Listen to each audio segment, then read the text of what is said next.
The collapse in the park. The autumn breeze swept through Central Park, carrying with it the crisp scent of fallen leaves and the murmurs of life moving at its usual frantic pace. The golden canopy of trees rustled overhead as Margaret Pierce strode along the winding path, her sharp designer heels clicking against the pavement in perfect rhythm. She had no time to admire the beauty around her. A deal was on the line, one that would cement her legacy as one of the most powerful businesswomen in New York. She was on the phone, her tone clipped, each word a command. "I don't care how you do it," she snapped, gripping the phone tightly. "Those contracts need to be signed by tomorrow morning, or we lose the entire deal. Do you understand? Fix it."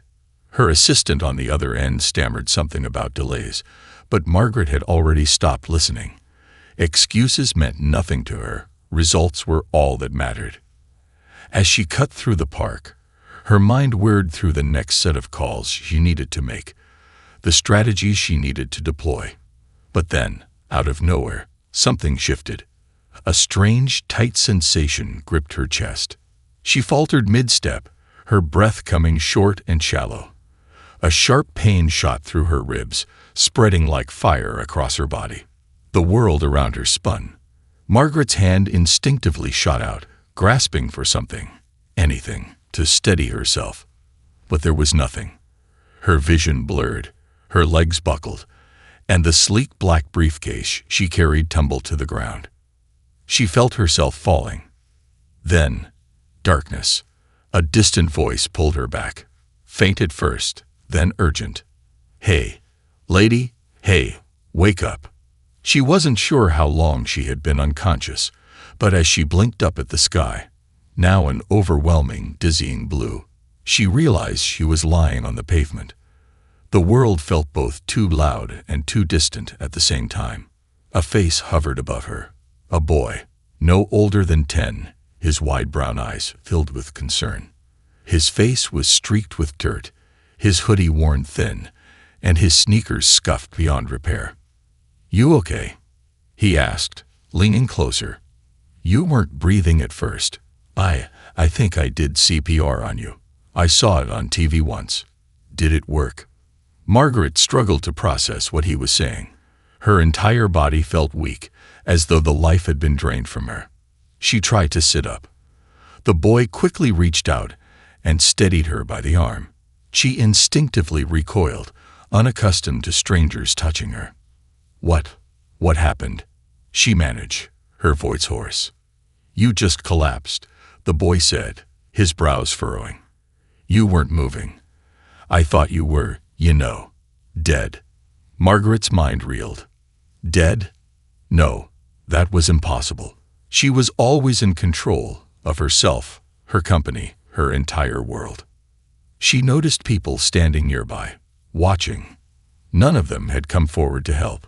Just bystanders, gawking. Her pulse still thundered in her ears, but the pain in her chest was beginning to fade.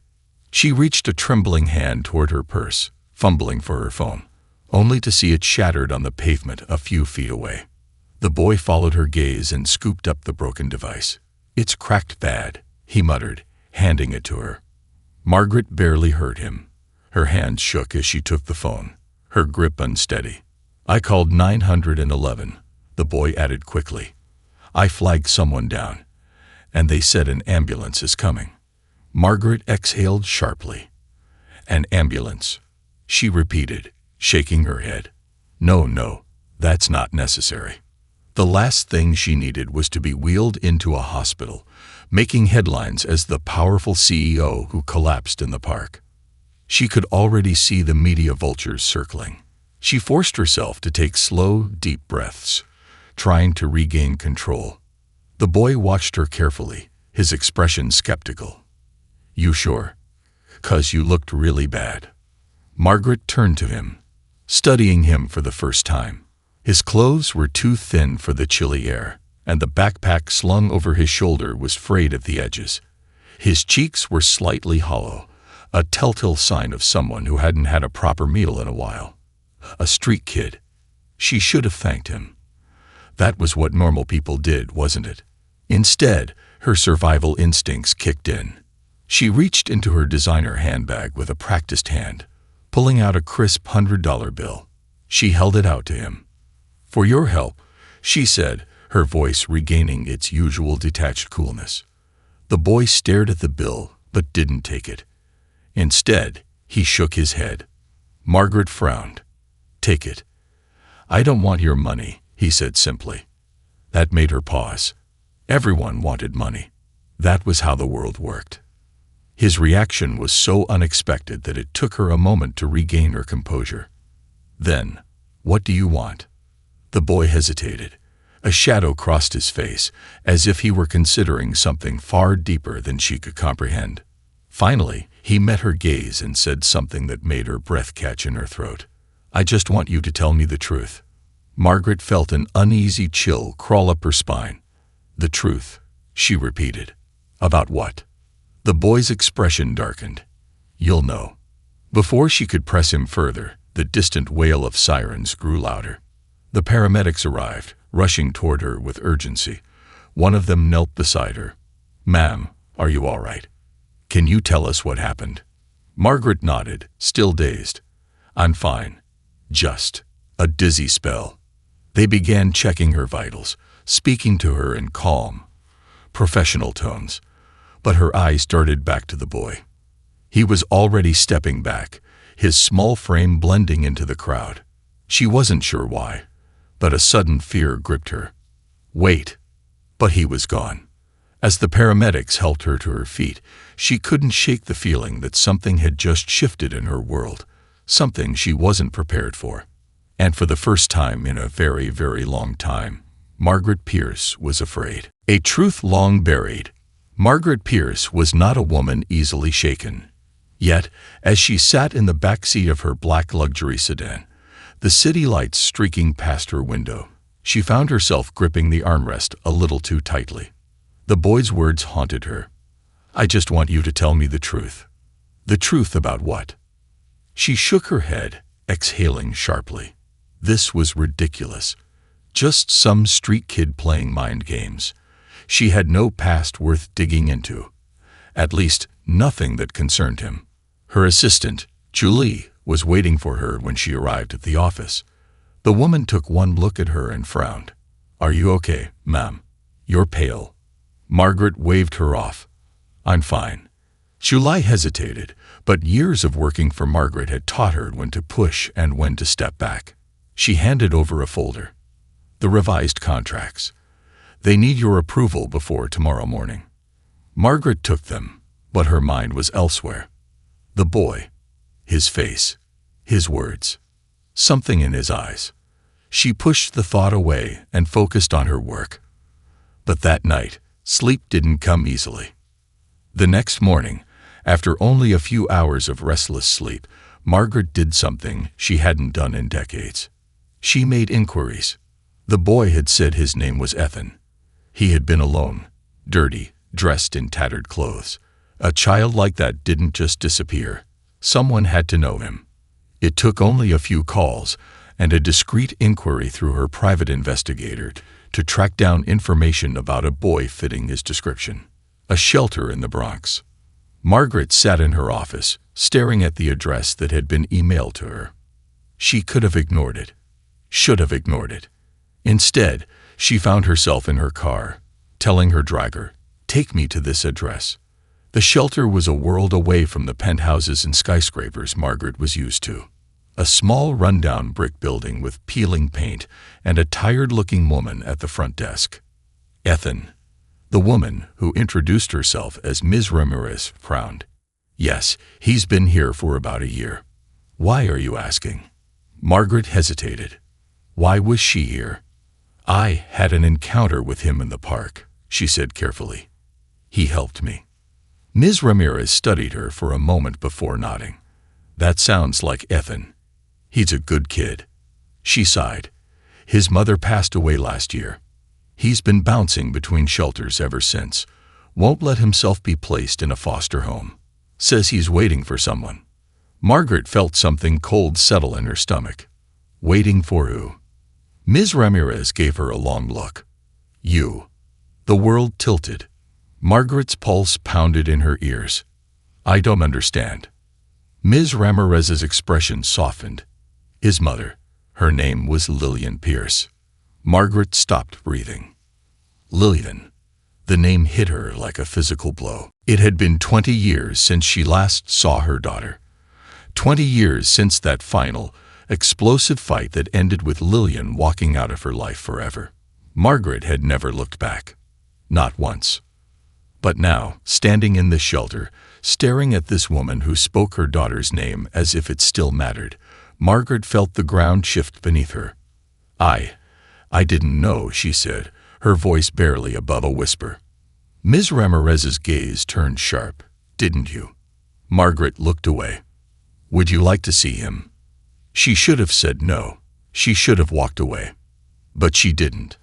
Ethan was sitting on a worn-out couch in the common room, flipping through an old book. When he looked up and saw her, he didn't seem surprised. "You came," he said simply. Margaret felt something in her chest tighten. "Ethan," she said, stepping forward. Your mother was Lillian." Ethan nodded. "I figured you'd figure it out." His calmness unnerved her. Most children would have cried, screamed, demanded answers. But Ethan just watched her, waiting for her to speak. "I didn't know," she admitted. Ethan tilted his head. "Didn't you?" Margaret stiffened. That was twice someone had asked her that. She cleared her throat. I thought your mother left for good. She never came back." Ethan's expression darkened. She wanted to. Margaret's hands clenched at her sides. "Then why didn't she?" "She thought you wouldn't forgive her." The words sliced through her. "She talked about you all the time," Ethan continued. "Even when she was mad. Even when she had nothing. She kept saying she wished things were different." Margaret's chest ached. Why didn't she come back? Ethan was quiet for a moment before saying, "Because she was afraid." Margaret's breath caught. "She was afraid you'd still see her as a failure," Ethan murmured. "And she didn't want to prove you right." Silence stretched between them. Margaret turned away, struggling to maintain her composure. She had spent years convincing herself she had no regrets. Now, staring at this boy, her grandson, she realized she had been lying to herself. "I don't know what you expect me to do," she said finally. Ethan met her gaze, and for the first time, he looked vulnerable. "I don't expect anything," he said, "but I wanted to know if you ever thought about her." Margaret swallowed the lump in her throat. "Yes," she whispered. "I did." Ethan studied her as if trying to decide whether to believe her. Then, after a long pause, he asked the question she had been dreading. "What happens now?" Margaret had no answer. For the first time in years, she had no plan, no strategy. Just an aching, gaping wound in her heart, and a child standing before her, waiting for her to choose. The reluctant guardian. Margaret sat in her office, staring at the city skyline, but for the first time in her life, she wasn't thinking about business. She was thinking about a boy with eyes too wise for his age. Her grandson. The word felt foreign, like something that belonged to another person's life, not hers. She had spent decades sculpting herself into someone who didn't look back, someone who made decisions without regret. And yet, Ethan's words wouldn't leave her mind. "She talked about you all the time, even when she was mad. She thought you wouldn't forgive her." Margaret had convinced herself she had lost nothing when Lillian walked out. That had been her choice, not Margaret's. She had assumed her daughter was out there somewhere, living the life she wanted. But now she knew the truth. Lillian had struggled, and she had died alone. The thought made Margaret's throat tighten. She had a grandson, a child who had been left with nothing. And she was the only one he had left. Her gaze drifted to her reflection in the glass. Cold, controlled. This wasn't her world. Margaret Pierce was a woman of business, of power, not a mother, and certainly not a grandmother. So why couldn't she walk away? 3 days later, Margaret's car pulled up outside the shelter. She hesitated before stepping out, gripping the handle for a long moment. She could still turn back. She could return to her office, to the safety of contracts and mergers, and pretend none of this had ever happened. But then she thought of Lillian. How she must have suffered. How she must have waited for Margaret to come find her. And how she never had. Margaret exhaled sharply and stepped out of the car. Inside, Ms. Ramirez looked up in surprise. "You came back." Margaret didn't bother with pleasantries. "Where's Ethan?" The woman nodded toward the back. "Reading. He does that a lot." Margaret found him sitting cross-legged on the floor, flipping through the pages of an old, dog-eared book. She cleared her throat. "Ethan." He looked up, surprised. "You actually came." Margaret folded her arms. "What did you think?" He shrugged. "I thought maybe you'd pretend I never existed." Margaret's lips pressed into a thin line. She couldn't exactly say he was wrong. Ethan closed his book and stood. "So, why are you here?" Margaret hesitated, then said, "I want you to come with me." Ethan's brows lifted. "What?" Margaret crossed her arms. "I have resources. A home. You shouldn't be living in a shelter." Ethan frowned. "You want to take me in?" The words made her stomach twist. That wasn't exactly what she had in mind. "I want to provide for you," she said carefully. "You shouldn't be here." Ethan studied her. "You don't have to do this." Margaret's jaw tightened. "I know that." "Then why?" She didn't have an answer. Not one she wanted to say out loud. "I just want to do something right," she finally admitted. Ethan tilted his head. "And you think taking me in makes up for abandoning my mom?" Margaret flinched. Ethan didn't say it cruelly, just matter-of-factly. Margaret sighed. "I don't know, Ethan. I don't know what this means. I don't know how this works. But I can't leave you here." Ethan was quiet for a long time. Then, finally, he nodded. "Okay." The first week. Margaret had never lived with a child before. Her penthouse was sleek, elegant, cold, a place built for efficiency, not for comfort. The first night, Ethan stood in the doorway of the massive guest bedroom, staring at the crisp, untouched sheets. "This place doesn't look lived in," he muttered. Margaret pursed her lips. "I travel a lot." He looked at her, expression unreadable. "Do you even like living here?" The question caught her off guard. Did she? Margaret had spent her entire life chasing success, but now that she stood here, in her massive, empty penthouse, she wasn't sure what it had all been for. She pushed the thought away. "Make yourself comfortable," she said instead. Ethan didn't reply, but as he sat on the edge of the bed, his small fingers brushing against the expensive fabric, Margaret realized just how small he looked here. Out of place, much like she felt. Adjustments. Ethan was quiet, observant. Margaret had assumed he'd ask for things, money, toys, distractions. But he didn't. Instead, he watched. He watched the way Margaret barely spent time at home, how her kitchen was pristine, not from cleanliness, but from lack of use. "How do you eat?" he asked one evening, frowning at the untouched appliances. Margaret arched a brow.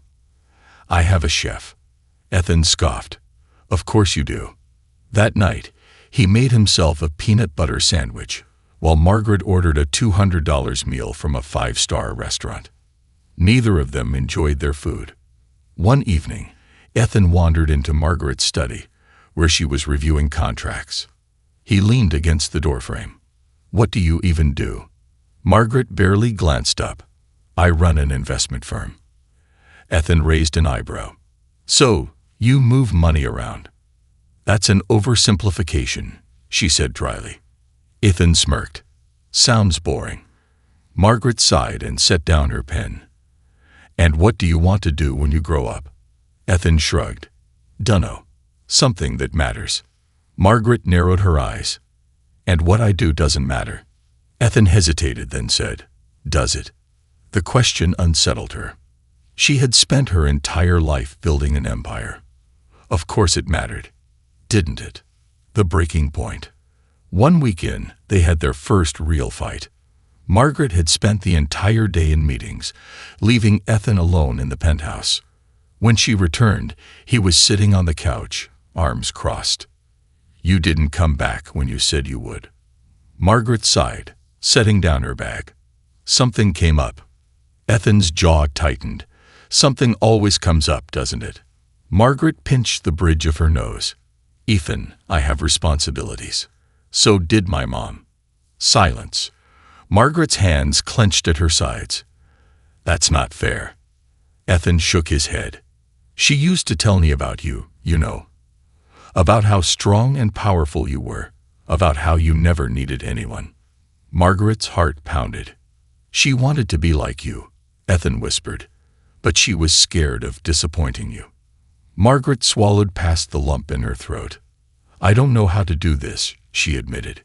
Ethan stared at her for a long moment. Then he sighed. "Me neither."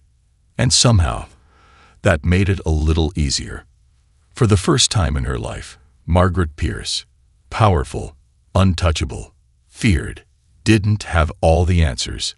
But maybe, just maybe, she could figure them out. A child in a cold home, Margaret Pierce had built her life around control. She controlled businesses, she controlled money, she controlled people. But she could not control a 10-year-old boy. Ethan had been living in her penthouse for 2 weeks now, and every day he exposed something she didn't want to see about herself. She had always imagined that if she ever had to care for someone again, it would be on her terms, structured, disciplined, logical. But Ethan was none of those things. And worse, he didn't seem the least bit intimidated by her. The morning rituals, Margaret had expected Ethan to adapt to her schedule. She rose at 5 a.m. sharp, read her financial reports over black coffee, and left for the office by 6:30 a.m. Ethan. He woke up when he felt like it, refused to drink anything but chocolate milk, and spent his mornings staring out the window at the city below. Margaret didn't understand it. "Why aren't you getting ready?" she asked one morning, frowning as she adjusted the cuffs of her designer blazer. Ethan sat curled up in an armchair, looking at the skyline. "For what?" "For your education," Margaret said sharply. "You need a proper school." Ethan gave her a long, unimpressed look. "You didn't sign me up for one." Margaret stilled. That was true. Between board meetings and corporate negotiations, she had been avoiding it. Avoiding making this situation feel permanent. Ethan tilted his head. "Are you scared I might actually stay?" Margaret's fingers clenched around her coffee cup. Was she? Before she could respond, Ethan turned back to the window. "I don't mind homeschooling," he muttered. "Did a lot of that with my mom." Margaret hesitated, then asked carefully, "What was she like?" Ethan smiled slightly. "She was funny and stubborn." A ghost of a smirk crossed his lips. "Kinda like you." Margaret's chest tightened. She wasn't sure if that was a compliment or an insult. Probably both. The first dinner disaster. Margaret wasn't used to family meals. She ate alone. In restaurants, at business meetings, or in her office, surrounded by silence and numbers.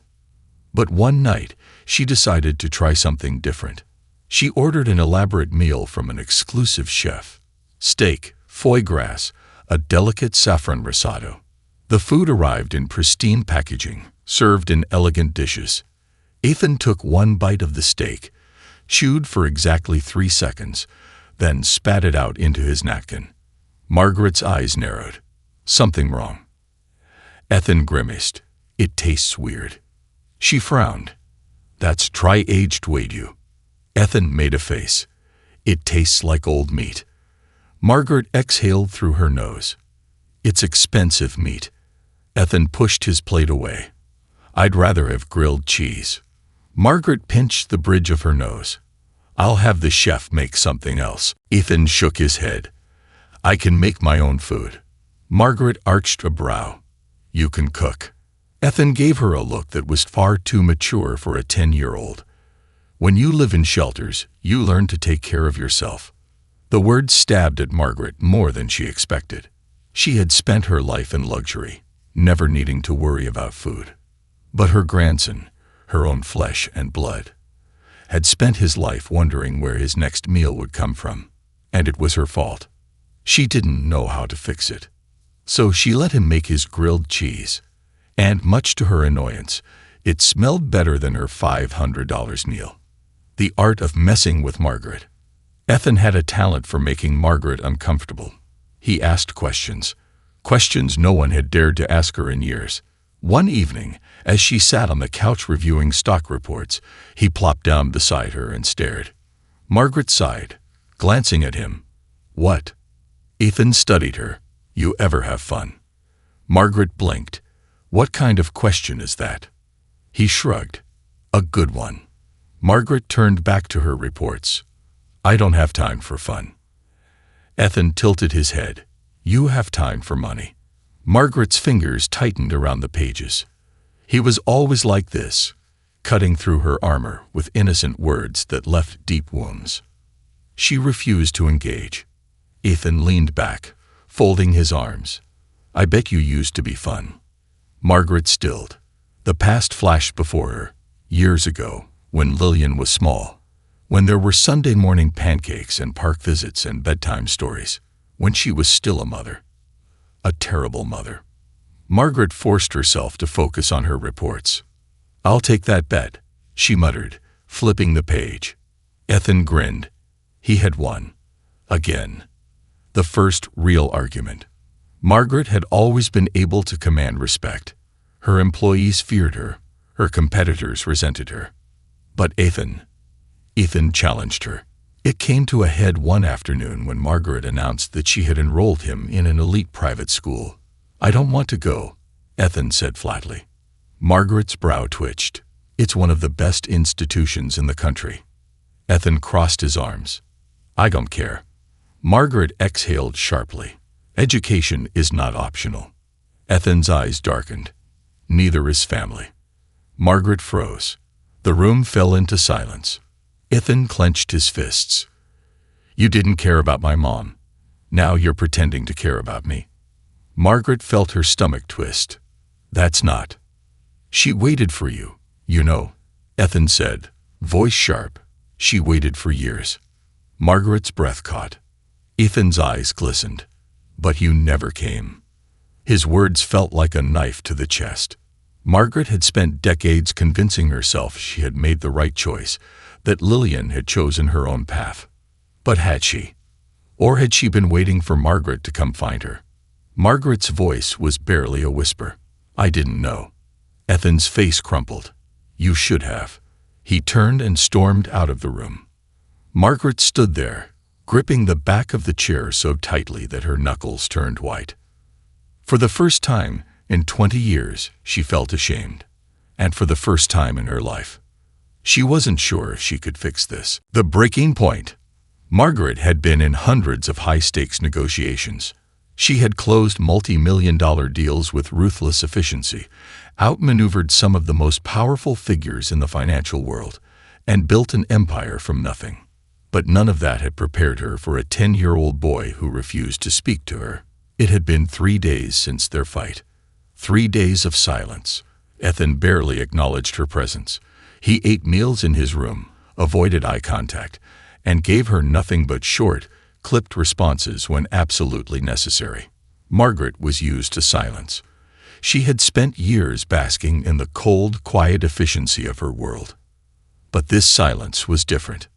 It was angry. And it was the first time in years that Margaret felt something she couldn't quite name. Guilt. A different kind of problem. Margaret had always thought that problems could be solved. But this, she wasn't sure what to do. She considered calling Ms. Ramirez from the shelter. But what would she even say? "I'm failing at being a guardian to a child I never planned for." She considered hiring a therapist. But would Ethan even agree to that? She considered leaving it alone, waiting for him to get over it, as she had done in business dealings so many times before. But deep down, she knew that wouldn't work. Because Ethan wasn't an investor. He wasn't a business partner. He was her grandson, and he had every reason to hate her. The shattered frame. That night, Margaret sat alone in the penthouse study, staring at the towering shelves of books and awards. Everything here was a monument to her success, and yet, for the first time, she felt like she had failed at something that truly mattered. She turned, letting her gaze drift to the shelf across the room. A photo frame had fallen, its glass cracked. She frowned, stepping closer. It was an old photograph. One she had forgotten was even there. Lillian, 16, laughing, holding a melting ice cream cone in one hand and flipping the camera off with the other. Margaret had yelled at her that day for being immature. Lillian had stormed off, and that had been one of the good days. Margaret's chest tightened. Ethan was right. Lillian had waited for her, and she had never come. A plan that wasn't a plan. Margaret didn't do impulse decisions. She didn't do unplanned actions. But before she could overthink it, she found herself knocking on Ethan's bedroom door. No answer. She opened it anyway. The room was dark, the city lights casting long shadows across the bed where Ethan lay curled up, staring at the ceiling. Margaret hesitated. "Can we talk?" Ethan didn't look at her. Why? Margaret clenched her fingers, stepping inside. "Because I need to say something." Silence.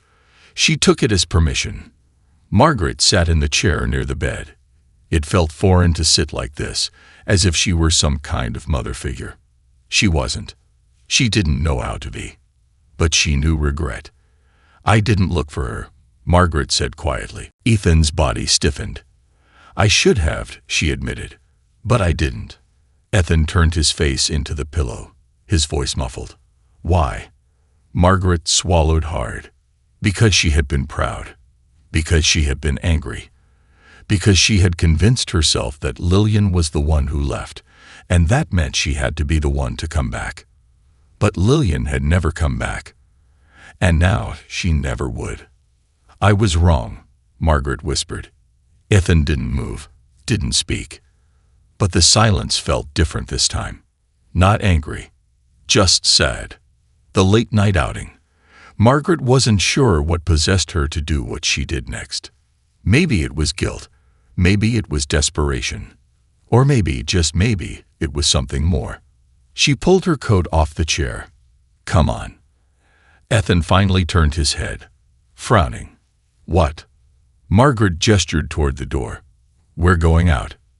Ethan sat up slightly, eyes narrowing. "You? Going out at night? Are you sick?" Margaret rolled her eyes. "Just get your shoes." For the first time in 3 days, Ethan actually looked interested. The 24-hour diner. Margaret hadn't been to a diner in decades. She didn't even remember how to order normal food. Ethan, on the other hand, was right at home.